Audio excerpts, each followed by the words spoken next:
नमस्कार दोस्तों, good morning to all of you and good evening to all of you. तो आइए आज की चर्चा और आज की कक्षा को प्रारंभ करते हैं।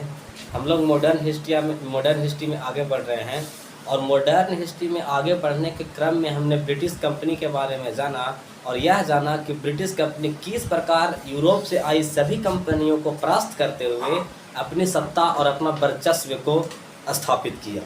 अतः इन सभी के क्रम में यह जाने कि फ्रेंच कंपनी और ब्रिटिश कंपनी के बीच महत्वाकांक्षा को लेकर 3 लड़ाइयाँ हुई और उन्हें कर्नाटक लड़ाई कहा जाता है। तो उसके बाद हमने यूरोप से आई ब्रिटिश ईस्ट इंडिया कंपनी के सभी पहलुओं को देख लिया। तो आइए आज की चर्चा में ब्रिटिश ईस्ट इंडिया कंपनी की वह कौन कौन सी उद्देश्य और वह कौन कौन सी ऑब्जेक्टिव थी जिसके उद्देश्य से ये निरंतर आगे बढ़ा और आगे ही नहीं बढ़ा बल्कि भारत में अपनी साम्राज्य को स्थापना करने में कामयाब और एक सफल व्यक्ति के रूप में उभरा। तो आइए देखते हैं।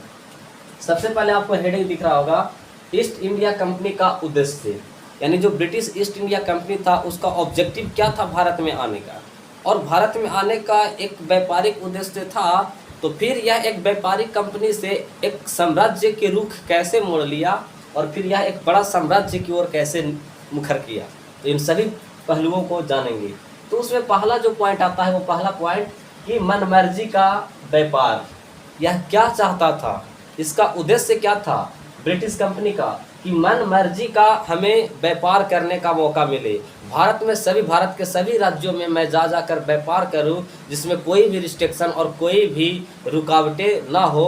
उसके लिए उन्होंने किस प्रकार देखिएगा आगे चल के कि भारतीय राजाओं को कूटनीतिक और षड्यंत्र के माध्यम से पराजित किया और बल्कि पराजित ही नहीं किया, इतना उसे निपुण बना दिया कि वह भविष्य में फिर कभी शक्ति के रूप में उभर ना सकी। तो पहला तो इसका पहलू था और उद्देश्य था कि मनमर्जी का मैं व्यापार करूं। दूसरा था कि भारतीय राजस्व का लाभांश, यानी जितना भी भारत का राजस्व था, जो रेवेन्यू था, उस रेवेन्यू को लाभ कमाकर हम ज़्यादा से ज़्यादा अपनी आर्थिक अवस्था को ठीक कर भारत में अपनी सत्ता को सुनिश्चित करने का प्रयास करें। यह इसका बहुत बड़ा प्रोमिनेंट समझिए तो क्या था, ऑब्जेक्टिव था। लेकिन आगे देखिएगा तो आपको नज़र आने को है कि ठीक है, ब्रिटिश ईस्ट इंडिया एक कंपनी थी, यानी यूरोप नहीं आया था, यूरोप के राजा नहीं आया था, मात्र एक कंपनियां थी जो भारत में अपनी साम्राज्य की स्थापना करना चाहती थी। लेकिन फिर दूसरे पक्ष में देखिएगा तो ब्रिटिश गवर्नमेंट का क्या उद्देश्य था। ये जो वाला पॉइंट है आपको बहुत ही अच्छा से याद रखना है कि ईस्ट इंडिया कंपनी का क्या उद्देश्य था वो साफ साफ नज़र आती है। लेकिन उसके पीछे बैकअप सपोर्ट देने वाले ब्रिटिश गवर्नमेंट की क्या उद्देश्य थी, तो उनके सभी आयामों और बिंदुओं को भी आपको जानना बहुत ज़रूरी होगा। उसमें सबसे पहले आप देखिए कि प्रारंभ में या आरंभ में इन्हें भी क्या चाहिए था, राजस्व चाहिए था। ब्रिटिश कंपनी चूँकि एक कंपनी थी और उसे परमिशन ग्रांटेड कर ब्रिटिश गवर्नमेंट ने ही भेजा था और ब्रिटिश गवर्नमेंट ने यह सुनिश्चित किया कि आप भारत के विभिन्न क्षेत्रों में जितना आप रेवेन्यू कमाएंगे उसका एक हिस्सा आप हमें देंगे। लेकिन फिर देखिएगा कि बीच वाले समय में ब्रिटिश गवर्नमेंट का उद्देश्य बदला क्योंकि यूरोप में भारत की ज़रूरतें बढ़ी थी। आरंभ में इन्हें भी राजस्व चाहिए था, किसको, ब्रिटिश गवर्नमेंट को। लेकिन बाद के काल में देखिएगा कि ब्रिटेन में औद्योगिक क्रांति के ख्याल से भारत की ज़रूरतें बढ़ी क्योंकि यूरोप में आया इंडस्ट्रियल रिवॉल्यूशन और औद्योगिक क्रांति आया तो तेज़ी गति से वहाँ पे कल और कारखाने स्थापित होने लगे और वहाँ से बहुत तेज़ी गति से विनिर्मित वस्तुओं का पूरे विश्व में क्या हुआ, आयात हुआ, जिसके कारण भारत की ज़रूरतें बढ़ी क्योंकि ब्रिटिशर्सों को भारत से रॉ मटेरियल्स यानी कि कच्चा माल चाहिए था ताकि वह तेज़ी गति से कच्चा माल को पक्का माल में परिवर्तन करे और परिवर्तन करके वहाँ से तेज़ी गति से वस्तुओं को यूरोप के अन्य बाज़ार में और भारत में ला कर बेचे। क्योंकि उस समय भारत में एक बहुत बड़ा क्राउड भी थी, तो यदि बहुत बड़ा क्राउड होगा तो उसकी वस्तुओं की मांग भी अधिक होगी जिससे ब्रिटिश काफ़ी मुनाफा में रहेंगे। तो इन बातों को आपको ध्यान रखनी है।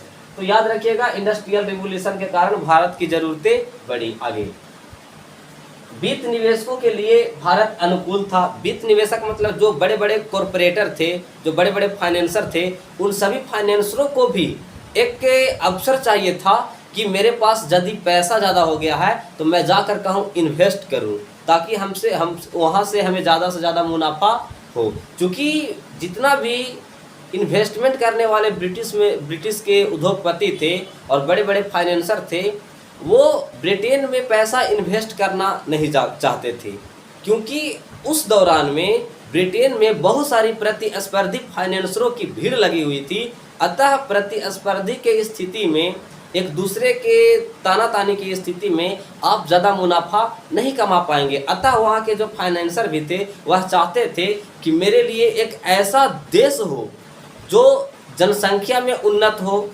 जनसंख्या अधिक हो, वहाँ हमारा जो यातायात की व्यवस्था है वो सही हो, शांति एरिया हो। ऐसे में भारत एक बहुत ही सुलभ देश था और उन फाइनेंसरों ने क्या किया, यहाँ पे वित्त निवेश किया। तो ये पॉइंट तो याद रखिएगा कि वित्त निवेशकों के लिए भी भारत अनुकूल था। आगे, नौकरी का भी मौका था। ईसाई धर्म और पश्चिम सभ्यता का भी प्रसार भारत में हो रहा था। साथ साथ सेना का उपयोग हुआ। और इसमें एक और पॉइंट आप नोट कर लीजिएगा कि वहाँ के लोगों में राष्ट्रवादी भावना थी। कौन सी भावना थी? राष्ट्रवादी भावना। राष्ट्रवादी जो भावना होती है वो अपने देश को कितना आगे ले जाए उस पर डिपेंड करती है। जैसे में आपसे अगर सिंपल में कोई पूछे कि क्या ब्रिटिशर्सों में राष्ट्रवाद की भावना थी, तो बहुत ही प्रखर था और बहुत ही एक तरह से उत्साहित था, जितना कि भारतीयों में उस समय नहीं थे। भारतीय राजाएं आपस में लड़ कर एक दूसरे को तानातानी करते थे, जिसके कारण भारतीय साम्राज्य पर दूसरे को कंट्रोल सुनिश्चित करने में वो सफल रहे। तो आपको ये बिंदु है जो आपको बहुत ज़्यादा से ज़्यादा याद रखनी है। इसको शॉर्ट में मैं रिवीजन करा दूं कि ईस्ट इंडिया कंपनी का जो उद्देश्य था वो था मनमर्जी का व्यापार करना और भारतीय राजस्व यानी भारत के रेवेन्यू से ही भारत पर कंट्रोल करना। लेकिन ये ईस्ट इंडिया कंपनी मीन्स एक व्यापारिक छोटी सी कंपनी था, उसका उद्देश्य था। लेकिन ब्रिटिश गवर्नमेंट की क्या उद्देश्य थी?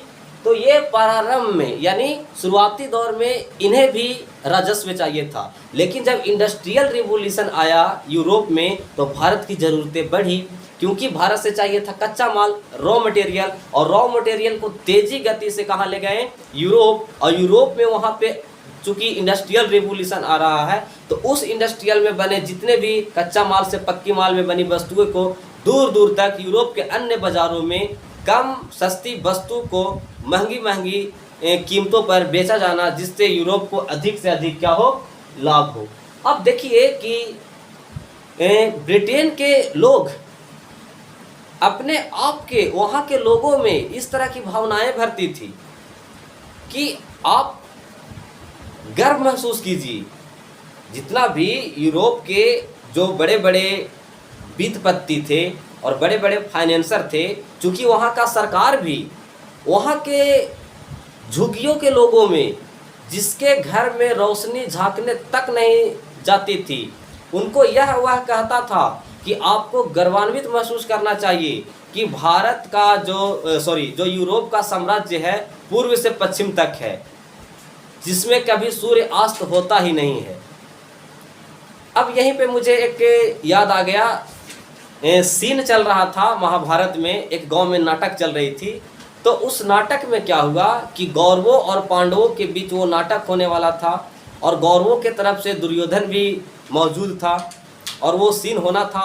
और उसी नाटक के दौरान कृष्ण ने कुछ ऐसा कांड कर दिया जिससे नारा होने लगा, जय कन्हैया लाल की, हाथी घोड़ा पाल की। और जब ये नारा लगा तो कोरस में जितने भी वहाँ पे देखने वाले ऑडिशियन थे उन लोगों ने भी उत्साहित होकर नारा लगा दिया, हाथी घोड़ा पाल की, जय कन्हैया लाल की। अब चूंकि वहाँ पे दुर्योधन था, दुर्योधन को अपोज होना था पांडवों के, लेकिन यह भी उत्साहित होकर नारा लगाने लगा कि हाथी घोड़ा पाल की, जय कन्हैया लाल की। तब फिर डायरेक्टर बोला कि दुर्योधन आप ये नारा नहीं लगा सकते हो क्योंकि आप एंटी पार्टी हो। अतः आप यदि ये नारा लगाते हो तो कहीं ना कहीं आप ये एक्टिंग नहीं कर सकते हो, आप यह पहलू को नहीं कर सकते हो। अब दुर्योधन आवेश में आ गया, इमोशनली चार्ज हो गया, वो कहा नहीं करना मुझे ये नाटक, लेकिन मैं हाथी घोड़ा पाल की जय कन्हैया लाल की बोलूँगा। तो जब भीड़ें चलती है तो उसमें कोई आवेश होता है, जब वो बहता है एक दिशा में तो बहते जाता है। उसी प्रकार ब्रिटेन सरकार और ब्रिटेन के बहुत बड़े बड़े फाइनेंसर और वित्त मालिक लोग वहाँ के स्थानीय लोगों में जिसके घर में कभी सूर्य तक झांकने नहीं जाता था, उसे गर्व करना सिखाते थे कि तुम गर्व करो कि आप भारत जैसे साम्राज्य के, भारत जैसे देश में आपका साम्राज्य है, पूर्व से पश्चिम तक आपका साम्राज्य है, जहाँ कभी सूर्य अस्त ही नहीं होता है। तो इन सब चीज़ों को क्या करना है, समझना होता है इन सब चीज़ों में। आइए आगे देखते हैं। तो ये चीज़ें हैं जो आपको समझ में आया होगा। अब ब्रिटिश गवर्नमेंट ने कंपनी को एकाधिकार दिया।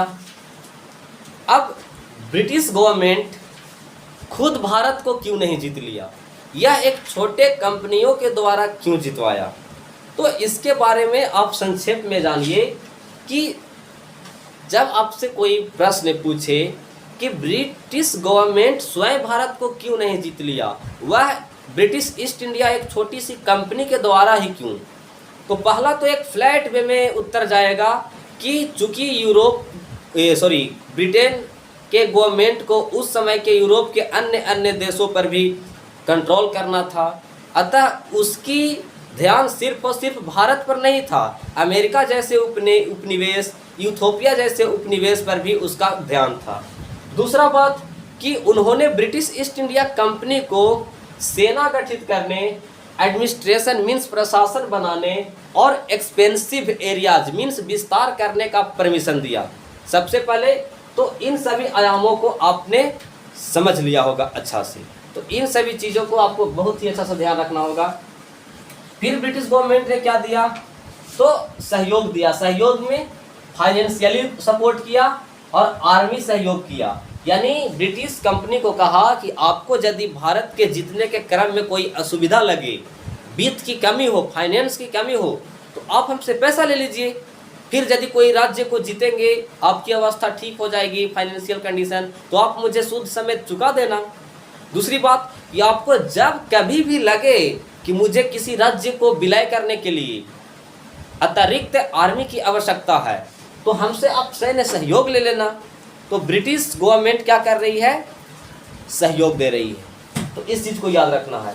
फिर क्या दिया, निर्देश दिया, नियंत्रण दिया, और फिर नियंत्रण किया, और फिर लास्ट में 1773 के रेगुलेटिंग एक्ट के द्वारा देखिएगा कि धीरे धीरे British government British east India company को अपने नियंत्रण में लेने की प्रक्रिया शुरू कर देगी।